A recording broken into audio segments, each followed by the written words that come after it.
All right, this is a walkthrough of the Rust-based RMRK2 consolidator. So the improvement this makes is it rewrites the RMRK tools consolidate into Rust, which is going to hopefully be faster at scale than Typescript.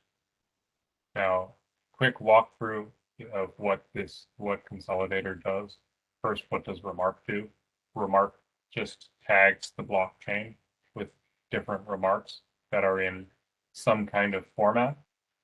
So you have like a lock operation. So I was going to say remark lock version ID, or you're going to have any of these operations are going to be a certain style, but they're all ultimately just remarks that are smashed onto the blockchain.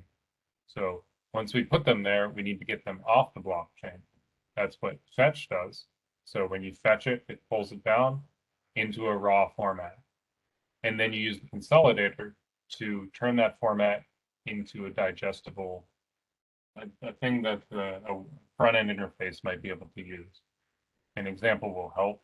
So unconsolidated, after the fetch, but before the consolidation, this is what it looks like. So it found a block with a call, a system remark with this hex value of the remark. This is going to be like a create operation, but obviously we don't know what it is because it's encoded. But this is the raw. So we turn the raw into the perfect, which is the after consolidation. It has NFTs, the list. It has children, changes, resources. It has bases. All of the remark things are in post consolidation. So the challenge is to rewrite the consolidator tool into Rust. Requirements, you need subkey for this. So if you can't type subkey and get it to say something, then you need to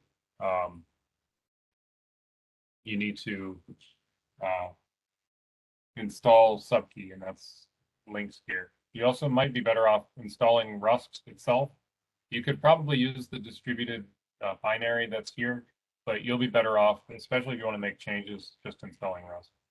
But let's go ahead and look at the code and see what it does.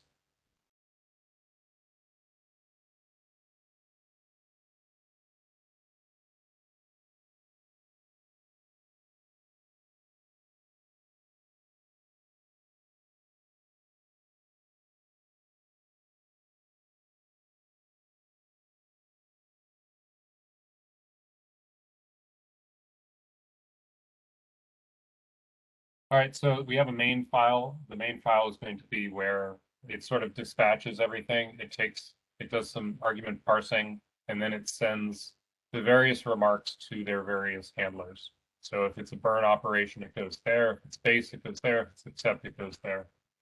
The handlers are listed here, and they all do their own operations. So creating a collection is here.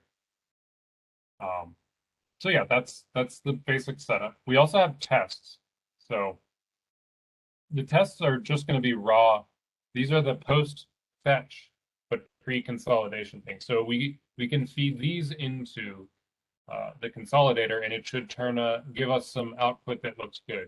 And each one of these should demonstrate the operation that it's aimed for. So like if we want to see a collection be created, we could feed this in. If we want to see a resource added with a pending acceptance, we would add that, which I guess I need to add that one. If we just want a regular resource add, we would run this through. But so let's do some command line stuff. Rust, we cargo run, so you run something outside of the binary. So we're not going to need to do that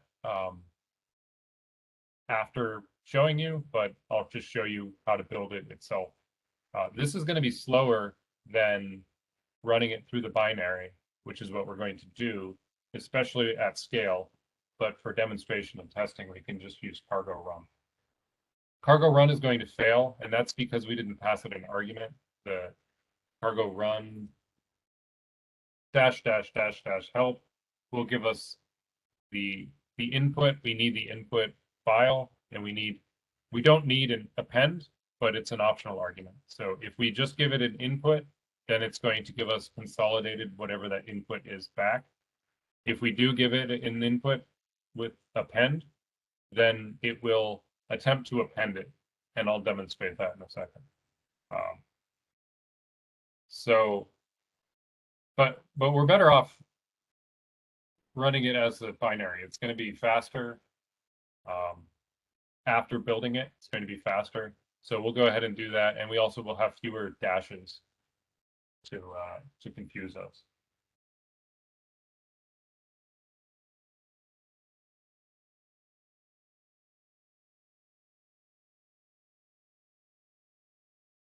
Once this is built, we'll have a binary, and this one file is everything that we're going to need, except for our input.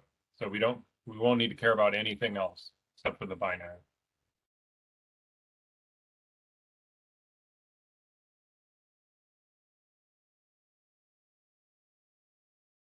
That binary is going to live at target release, and then whatever the name of the project is, RMRK2 Rust Consolidator. So this is exactly the same as before. It's going to fail because we didn't pass it a file name. So let's pass it that file name. What was it? Chunky unconsolidated. So this hopefully is going to come back with a consolidated dash chunky unconsolidated if I don't pass it a value. And it'll tell us no output file found for consolidated because it's checking to see if it wants to append it. If it already exists, then it's going to try to just append to that file. If it doesn't exist, then it's going to start from nothing, and it's going to take the whole file and parse the contents. We also have the results shown. This doesn't necessarily mean it was added to the JSON file, but it is a nice gauge to see what it saw. So now we should have a consolidated, chunky, unconsolidated, and we can pipe that to JQ and see that we have the same setup. We have the same collections, the same bases, the same children, resources, NFTs. So it works. Now, that's all you do. So you can just feed, so long as you have subkey, you can just feed your file into this. Now, how does the output work? You should be able to just say append somewhere JSON. And there, it didn't find one, so it's just going to parse the whole thing. Now, what about multiple steps? Let's presume that we have a blockchain that has all the data, and then we get a few more blocks, and we just want to add that to it.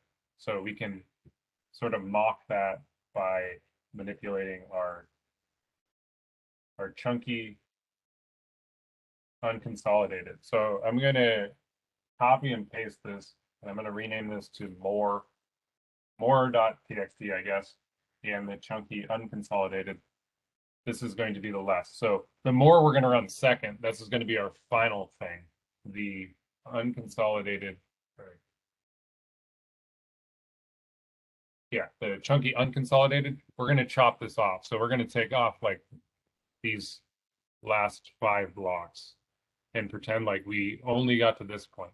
And it's important if we do this that we change the block number, because this is ultimately what is checked. So the first thing it does is sees what's the block number here. It's not going to, it's going to store this as the starting point for going forward. So we save this, and then we're going to feed it through. We're going to append to zzz.json. And we can see that we have a base and a create.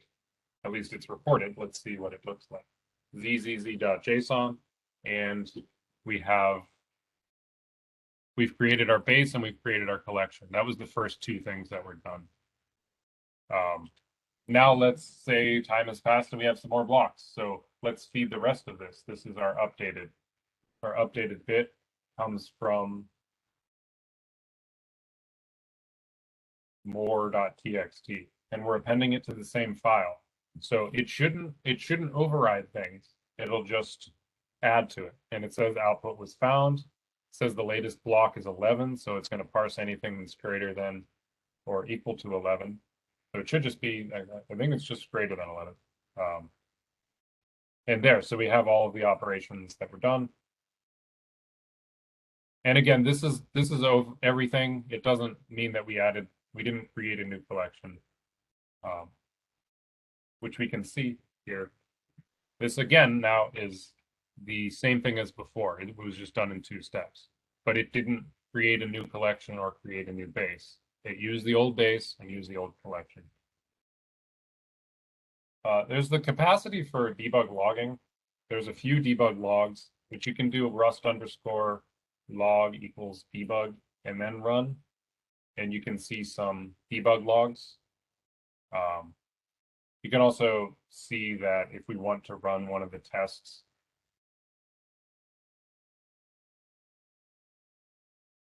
we have emote unreact. Sure, let's see what emote unreact looks like.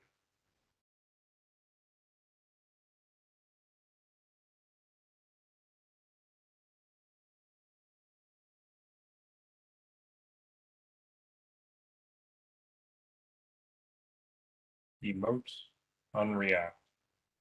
So that is our feeding, and our output is going to be emo.json, which we wouldn't have to do.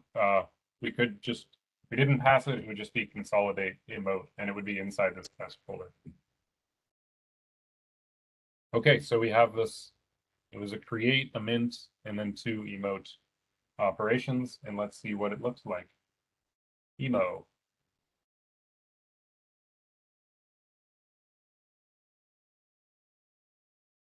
So there we go. We have the collection created. We have the NFT was minted. We can even tell that the reaction, which is the emote, was this, because it leaves what happened previous was it created the emote and then it removed it, but it doesn't actually take it away from the collection. You just have a blank one there. So that is it. Future considerations. There is theme add is not implemented because I couldn't figure it out.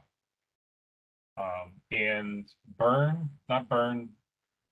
lock.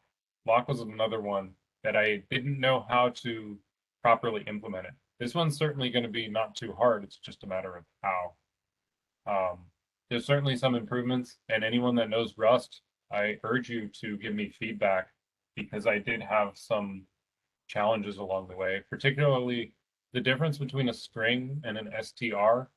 I seem to use .clone all over the place and likely could improve this massively. But this is my project. I hope you enjoy it. Please let me know what you think.